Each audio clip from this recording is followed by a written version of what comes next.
Hello everyone, welcome to Target IAS. My name is Mahendra Kumar Ranjan and I have secured GATE All India Rank 80 in GATE 2016. And in this lecture of lecture 9 of network theory, we are going to learn about average value of unsymmetrical wave, what is form factor, then numerical on the steady state AC circuit. क्योंकि last lecture हमने क्या पढ़ा था, पहला topic हमारा था rating और second topic हमारा था स्टडी स्टेट एसी सर्किट। तो रेटिंग के न्यूमेरिकल तो हम लोग कल ही लगा चुके हैं, आज हम लोग इस टॉपिक पे न्यूमेरिकल लगाएंगे। उससे न्यूमेरिकल लगाने से पहले हमने ये वाले टॉपिक पढ़ने हैं, कौन कौन से, average value and form factor. Last lecture हमने क्या पढ़ा था कि अगर मेरा कोई सिमेट्रिकल वेव दिया है तो उसकी average value and RMS value कैसे निकालेंगे वो ऑलरेडी आप लोगों को बता दिया है। आज हम लोग क्या देखेंगे कि अगर अनसिमेट्रिकल वेव दी है मेरे को, अनसिमेट्रिकल वेव मतलब कैसा, जो सिमेट्रिकल नहीं है, इस टाइप के दे दिया तो ये मेरा सिमेट्रिकल नहीं है क्योंकि इधर ट्रेपेजोइडल है और ये क्या है, स्क्वायर वेव है। ये ट्रायंगुलर वेव है और ये मेरा स्क्वायर वेव है। उसके बाद हम देखेंगे फॉर्म फैक्टर क्या होता है। फॉर्म फैक्टर मेरा होता है equal to RMS value divided by average value. तो आज हम लोग पहले क्या देखने वाले हैं, सिमेट्रिकल अनसिमेट्रिकल वेव के लिए, फिर फॉर्म फैक्टर, फिर न्यूमेरिकल। उसके बाद नया टॉपिक स्टार्ट करेंगे, मैथमेटिकल इक्वेशन और आरएलसी सर्किट। चलिए तो स्टार्ट करते हैं क्या, average value for unsymmetrical wave. Symmetrical wave के लिए तो हम ऑलरेडी देख चुके हैं, उसका फॉर्मूला क्या था हमारा। अगर हम डायरेक्ट फार्मूले के थ्रू निकालेंगे तो क्या, 1/π 0 to π integration of V D W T. ये कितना, अगर मेरा सिमेट्रिकल वेव है, सिमेट्रिकल वेव में क्या होता था, ये मेरा कोई भी वेव चल रहा है, ये 0 हो गया, ये पाई हो गया, ये 2π हो गया, तो केवल हाफ साइकिल लेते हैं। क्यों लेते हैं हाफ साइकिल, क्योंकि अगर मैं पूरा साइकिल ले लूँगा तो एवरेज वैल्यू क्या हो जाएगा मेरा, 0 हो जाएगा। 0 क्यों हो जाएगा, जितना मेरा पॉजिटिव में आ रहा है उतना ही मेरा नेगेटिव में आ जाएगा, तो ये कितना हो जाएगा, 0 हो जाएगा एवरेज वैल्यू। एवरेज वैल्यू 0 हो जाएगा तो मेरा फॉर्म फैक्टर क्या होता है, अभी आपको क्या बताया, RMS value divided by average value. तो ये क्या हो जाएगा, अगर मेरा एवरेज वैल्यू पूरा साइकिल का ले लिया सिमेट्रिकल वेव के लिए तो ये 0 हो जाएगा। तो आरएमएस वैल्यू कुछ भी हो, अगर ये 0 है तो फॉर्म फैक्टर मेरा कितना हो जाएगा, इन्फिनिटी हो जाएगा। तो ये इसलिए मैं इसको हाफ साइकिल लेता हूँ, इसलिए हम लोग हाफ साइकिल लेते हैं क्योंकि ये मेरा सिमेट्रिकल वेव है। अगर मेरा कोई अनसिमेट्रिकल वेव है तो हम लोग क्या करेंगे, तो हम लोग फुल साइकिल लेंगे। फुल साइकिल क्यों लेंगे, क्योंकि उसका हाफ साइकिल में उसका प्रॉपर्टी क्या है सिग्नल का वो पता ही नहीं चलेगा। तो ये कोई मेरा वेव है 0 π 2π, तो इसका मुझे एवरेज वैल्यू निकालना है। तो कैसे निकालूंगा, इसके लिए पहला इंटीग्रेशन करूंगा 0 to π प्लस दूसरा इंटीग्रेशन π to 2π, क्योंकि दो पार्ट में डिवाइड है, पहला ये है और दूसरा ये है। तो इसमें क्या हो जाएगा, v dw टी और इसमें v dw टी, और आगे कितना 1/2π, क्योंकि पूरा 2 पीरियड के लिए चल रहा है 0 to 2π, इधर हाफ पीरियड के लिए चल रहा था तो 0 to π, और ये 1/2π दोनों में रहेगा मल्टीप्लाई, इस टाइप से ये फॉर्मूला हो जाएगा मेरा अगर अनसिमेट्रिकल वेव है कोई भी। और सिमेट्रिकल वेव का ये हो गया। और फॉर्म फैक्टर क्या हो गया, form factor equal to RMS value divided by average value, ये मेरा फॉर्म फैक्टर हो गया। अभी हम लोग क्या न्यूमेरिकल देखते हैं, इसके न्यूमेरिकल किस टाइप से आते हैं। अब जैसे ये न्यूमेरिकल दिया हुआ है, इसमें क्या बोल रहा है, find V average and V RMS. अब वी एवरेज का फॉर्मूला क्या पढ़ा हमने, V average equal to 1/2π integration of 0 to π v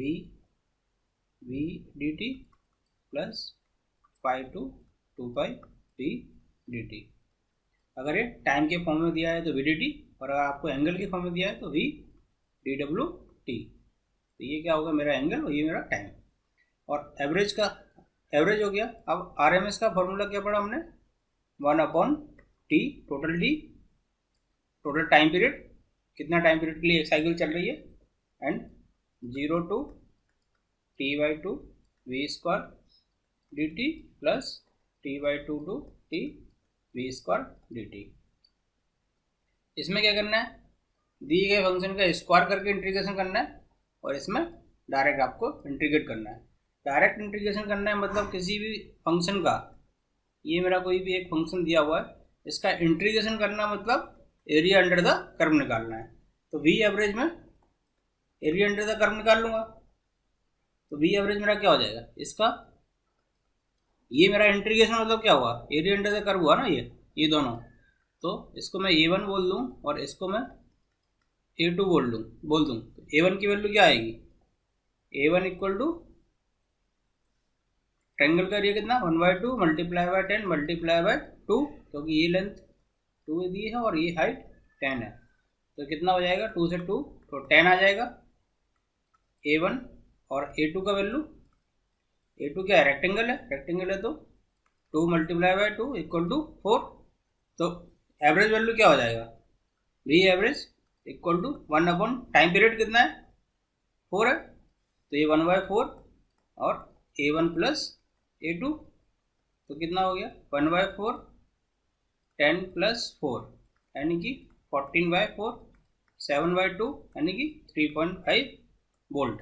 ये मेरा वी एवरेज आ गया। नहीं, लेकिन ये वी एवरेज आया, लेकिन ये रॉन्ग कैलकुलेशन हो गया। रॉन्ग कैलकुलेशन क्या हो गया, क्योंकि जो A2 की वैल्यू आएगी, एरिया तो सही निकाला हमने, लेकिन ये नेगेटिव डायरेक्शन में आएगा, तो ये -4 होगा। तो इसलिए टोटल ये जो एवरेज हो जाएगा वो क्या हो जाएगा, A1 minus A2। A1 minus A2 मतलब 10 माइनस 4 कितना हो जाएगा, तो वी एवरेज जो हो जाएगा 1/4 A1 माइनस A2 हो जाएगा। तो ये कितना 1/4 10 माइनस 4 इक्वल टू 1/4, ये कितना हो जाएगा 6, तो 6/4 मतलब 3/2 यानी कि 1.5 वोल्ट। ये आ जाएगा मेरा वी एवरेज। ये वाला मत देखना आप, क्योंकि इसमें प्लस कर दिया हमने, ये माइनस होना चाहिए। माइनस क्यों होगा, क्योंकि ये नेगेटिव डायरेक्शन में है और ये पॉजिटिव डायरेक्शन में है। जब मुझे पावर कैलकुलेट करने के लिए बोलता तो दोनों को ऐड कर देता, लेकिन एवरेज वैल्यू निकालने के लिए बोल रहा है तो A1 माइनस A2 होगा। तो ये मेरा एवरेज वैल्यू हो गया। अब मैं RMS कैसे निकालूंगा, RMS निकालने के लिए क्या, इसका फंक्शन का स्क्वायर फिर इंटीग्रेशन करना पड़ेगा। तो फंक्शन बना लेते हैं पहले। अभी मेरा RMS वैल्यू का फॉर्मूला क्या पढ़ा हमने, 1/T integration of 0 to T/2 v² dt plus T/2 to T v² dt। अब इस वाले फंक्शन को कन्वर्ट करना है टाइम के फॉर्म में, तो स्लोप कितना आएगा इसका, ये वाला पॉइंट कितना हो जाएगा 2,10 और ये कितना है 0,0 है। तो स्लोप कितना आएगा, slope equal to y2 minus y1 divided by x2 minus x1। ये हमने मैथमेटिक्स में पढ़ा है। तो y2 माइनस y1 कितना 10 minus 0 divided by 2 minus 0 equal to 5 आ गया स्लोप। तो इसके लिए इक्वेशन क्या बन जाएगी, y equal to 5 of t, क्योंकि ये टाइम का एक्सेस है और ये मेरा v का है, तो ये v equal to 5 of t। और इसके लिए सेकंड वाले का क्या इक्वेशन रहेगा, वो तो कांस्टेंट रहेगा। तो ये क्या v इक्वल टू 2 आ जाएगा, कितने टाइम के लिए 2 to 4 के लिए। अब इसका इंटीग्रेशन कर देते हैं। टोटल टाइम कितना हो रहा है 4, तो टाइम पीरियड टोटल 1/4 फिर इंटीग्रेशन 0 to 2 के लिए फंक्शन क्या है मेरा 5t इसका स्क्वायर dt प्लस, और 2 to 4 के लिए क्या फंक्शन है मेरा 2 इसका स्क्वायर और v 2 स्क्वायर dt। ये आ गया मेरा इसका। अब मैं क्या कर दूंगा, इंटीग्रेशन कर दूंगा। तो ये 1/4 25 5 का स्क्वायर 25 और टी स्क्वायर का क्या हो जाएगा t³/3, तो टी क्यू और 0 2 लिमिट हो गई इसकी, प्लस 2 दूनी 4 और ये t और इसकी लिमिट 2 4।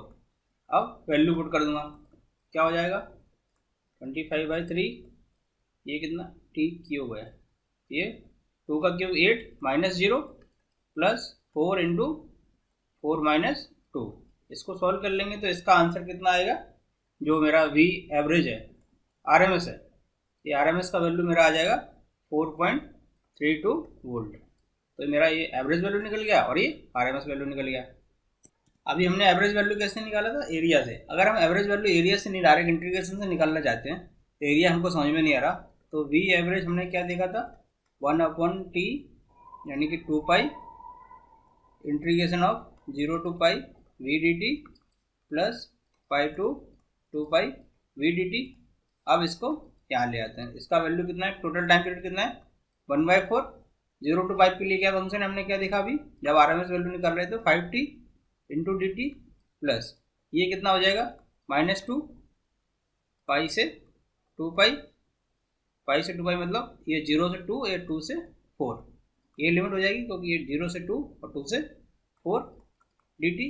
अब इसका इंटीग्रेशन कर देंगे तो 1/4 5 t स्क्वायर बाई 2 और इसका लिमिट 0 to 2 प्लस इसका ये माइनस बाहर आ जाएगा तो ये माइनस हो जाएगा 2 और क्या हो जाएगा इसका इंटीग्रेशन t और इसका लिमिट 2 4।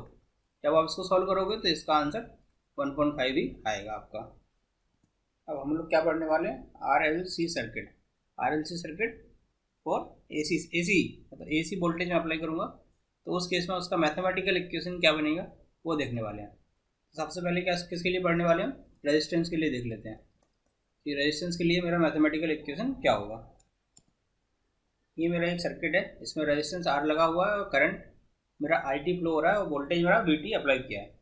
तो करंट क्या हो जाएगा मेरा I इक्वल टू V/R, तो I equal to VM sine omega t divided by R, तो I equal to VM/R into sine omega t, I equal to IM sine omega T. तो इस हिसाब से IM की वैल्यू क्या आ जाएगी मेरी VM/R। लेकिन R में कोई फेस चेंज हो रहा है क्या, R तो मेरा क्या एक रियल वैल्यू है, कोई इमेजिनरी वैल्यू तो है नहीं। तो इस केस में क्या होगा, जिस फेज में मेरा V होगा उसी फेज में मेरा I आएगा। यानी कि अगर ये मेरा 0 डिग्री एंगल पे चल रहा है तो I का वैल्यू भी 0 डिग्री एंगल पे आएगा। अब मेरा पावर क्या होता है V इंटू I, तो ये क्या होगा, V का इक्वेशन क्या है VM साइन ओमेगा टी और I का इक्वेशन क्या है IM साइन ओमेगा टी। तो P equal to VM IM sine square omega t. अब साइन स्क्वायर ओमेगा टी को मैं किस में कन्वर्ट कर दूंगा, कॉस में। कैसे करूंगा, कॉस 2 थीटा इक्वल टू क्या होता है 1 माइनस 2 साइन स्क्वायर थीटा। तो इससे साइन स्क्वायर थीटा की वैल्यू पुट कर दूंगा तो P इक्वल टू क्या हो जाएगा VM IM multiply by 1 minus cos 2 omega t divided by 2। तो P equal to VM IM by 2 into 1 minus cos 2 omega t. ये मेरा P का वैल्यू आ गया, ये मेरा P आ गया, ये मेरा IA आ गया और ये VT मैंने अप्लाई किया था। तो PT जो मेरा P होता है वो क्या होता है, P मेरा होगा इसका इंस्टेंटेनियस पावर।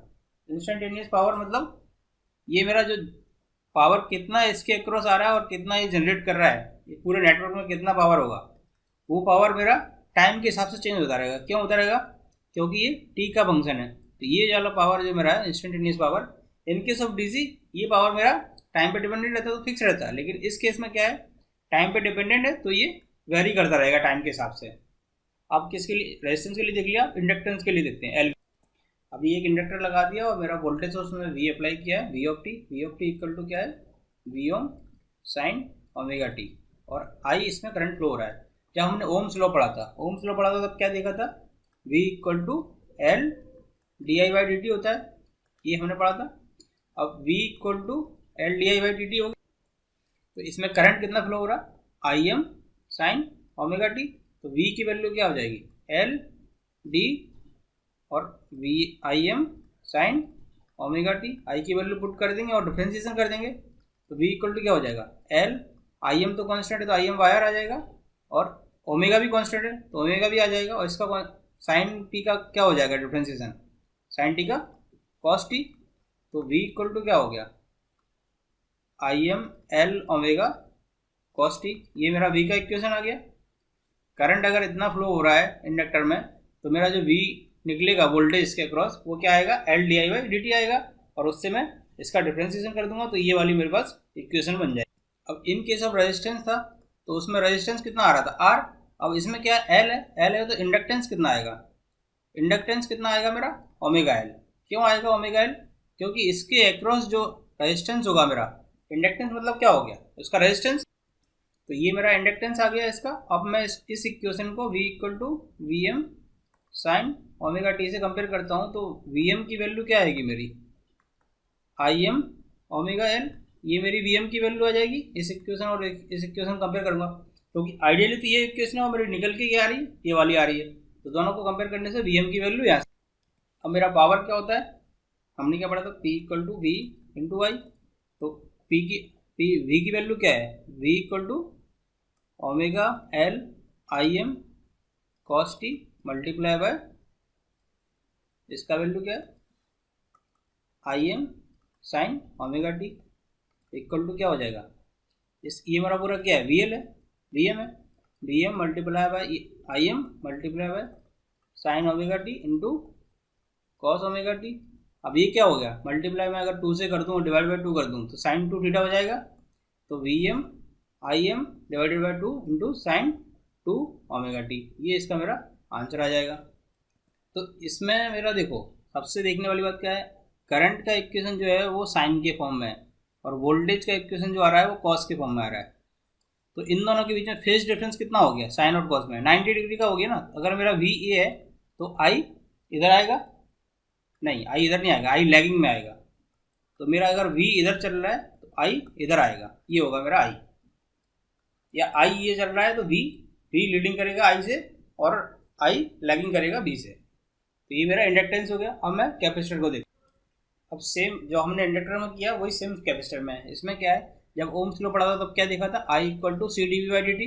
अब वी का इक्वेशन मुझे दिया हुआ है, क्या दिया है, V M sine omega T. तो आई क्या हो जाएगा, सी वी एम बाहर आ जाएगा क्योंकि कांस्टेंट है, ओमेगा भी बाहर आ जाएगा। इसका डिफ्रेंसिएशन करूंगा तो ये क्या हो जाएगा, cos t cos omega T.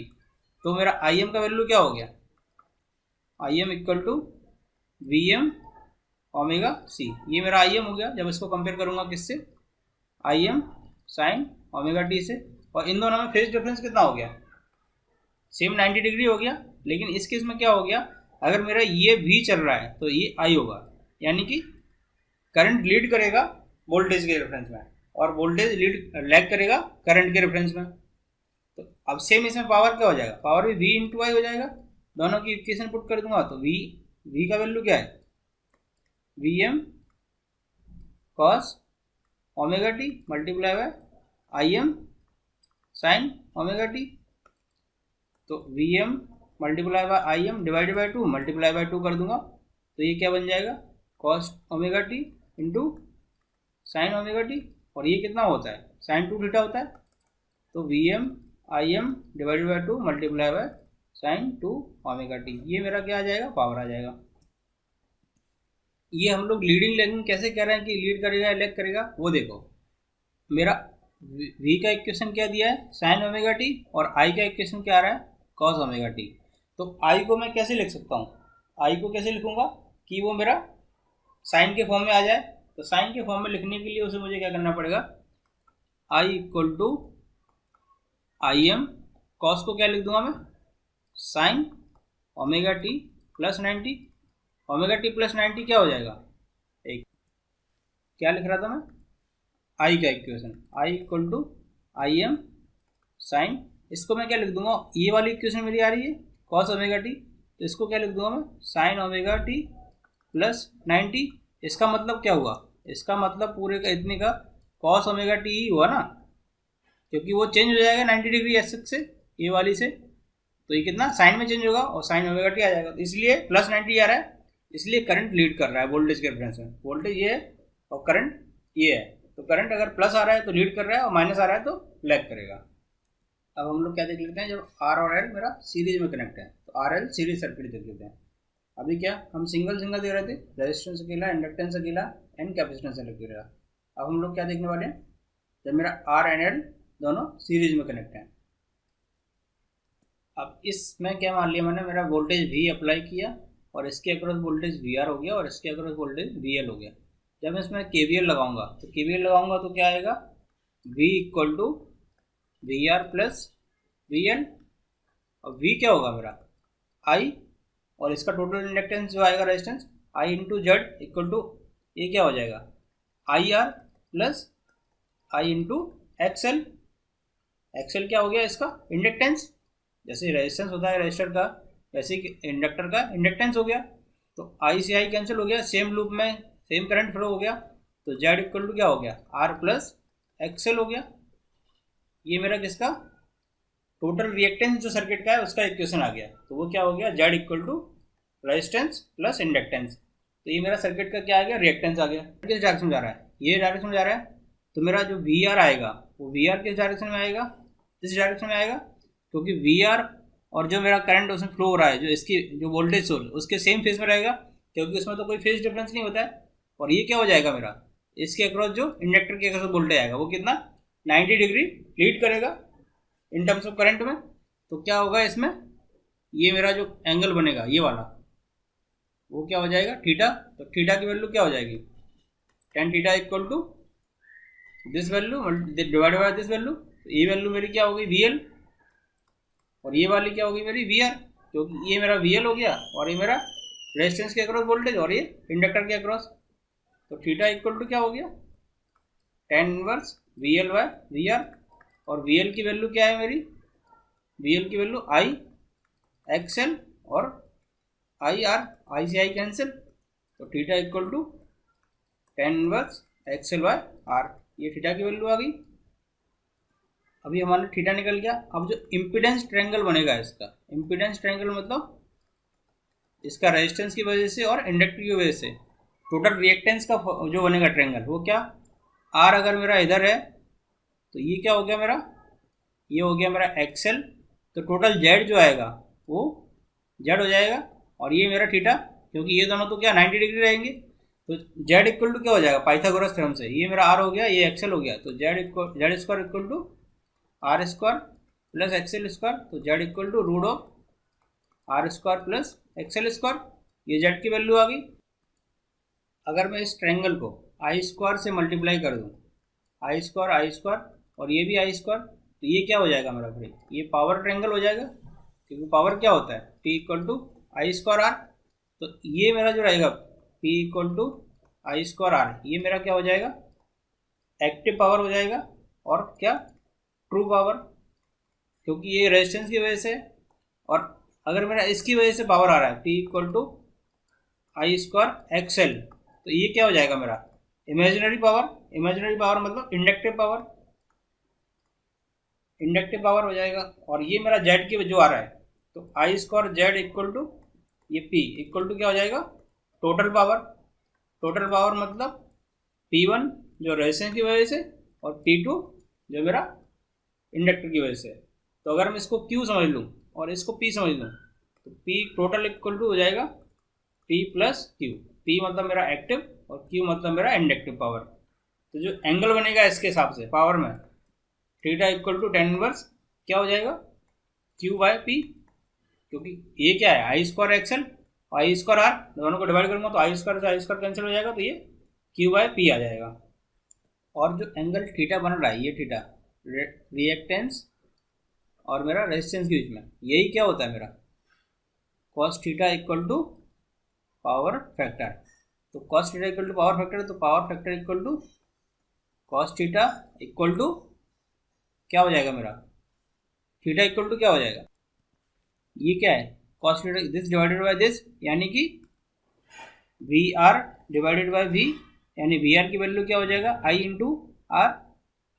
Into R divided by I Z, I से आई कैंसिल, तो R बाय जेड।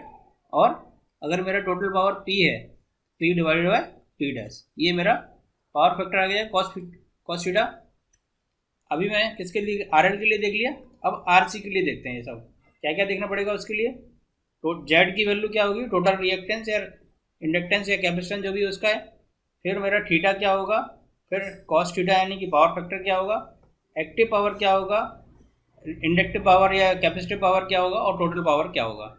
ये सब चीज़ें हम अब RC सर्किट के लिए देखेंगे। अभी सेम इसमें क्या KVL इसमें लगा देंगे। तो इसमें अगर वोल्टेज V अप्लाई किया है तो V इक्वल टू क्या हो जाएगा VR प्लस VC। तो V की value I into Z equal to IR plus I into XC। तो Z equal to R plus XC आ जाएगा, total resistance of the network.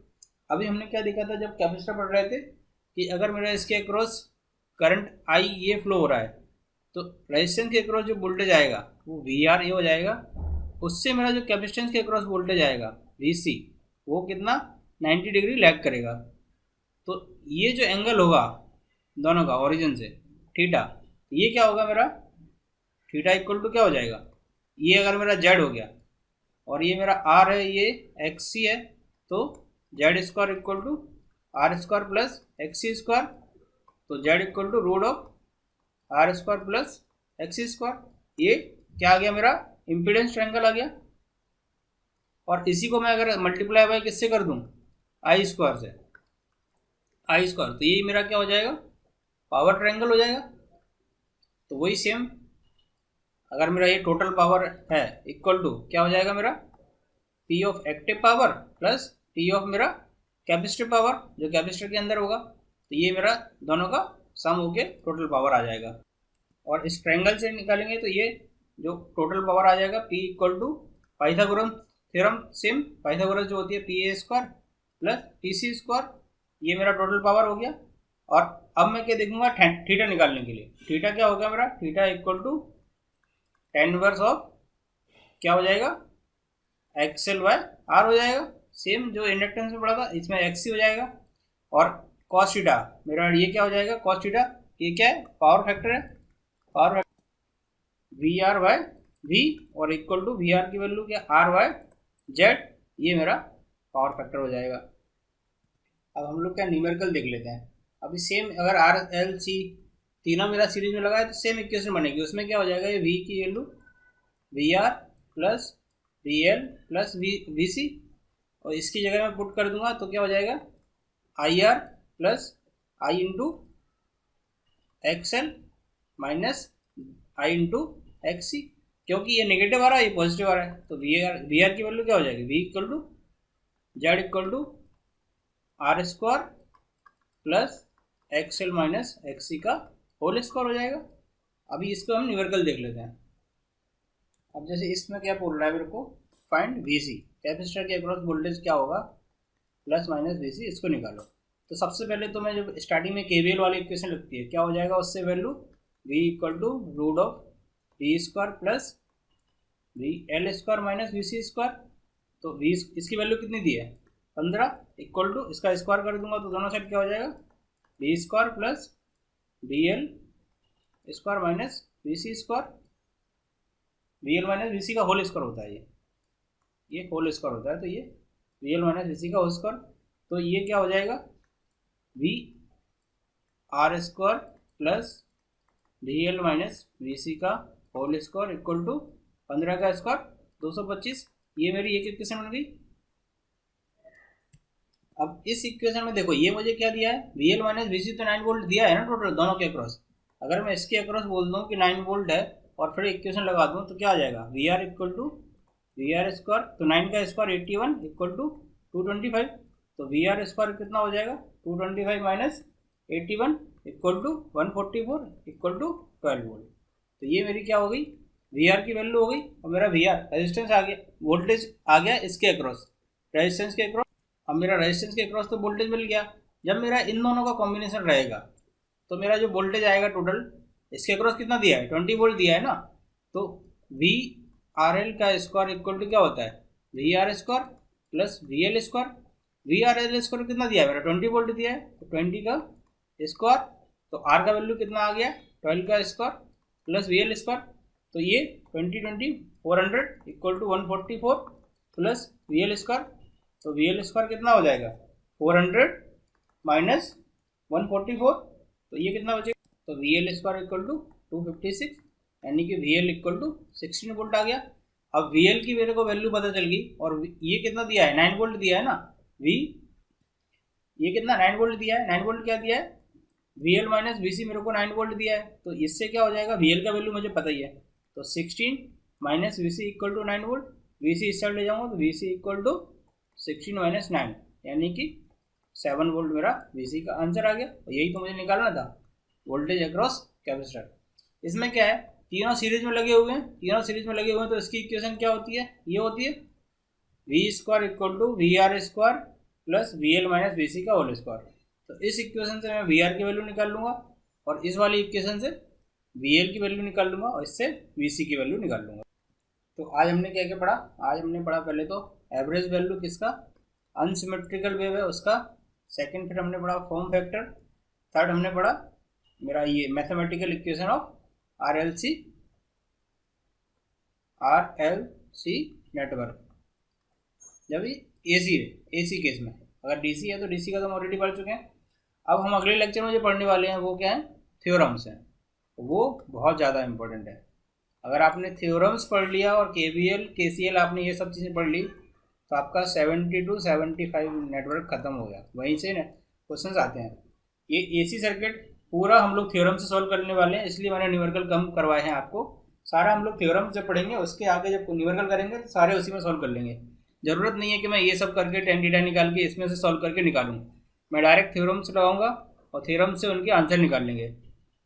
अगर आपको AC सर्किट में और न्यूमेरिकल लगाने में कोई भी प्रॉब्लम होती है तो आप प्लीज़ कमेंट या मेल के थ्रू आप क्वेश्चन भेज देना, मैं आंसर उसका आपको फॉरवर्ड कर दूंगा और आपको एक्सप्लेन भी कर दूंगा उसमें। Thank you.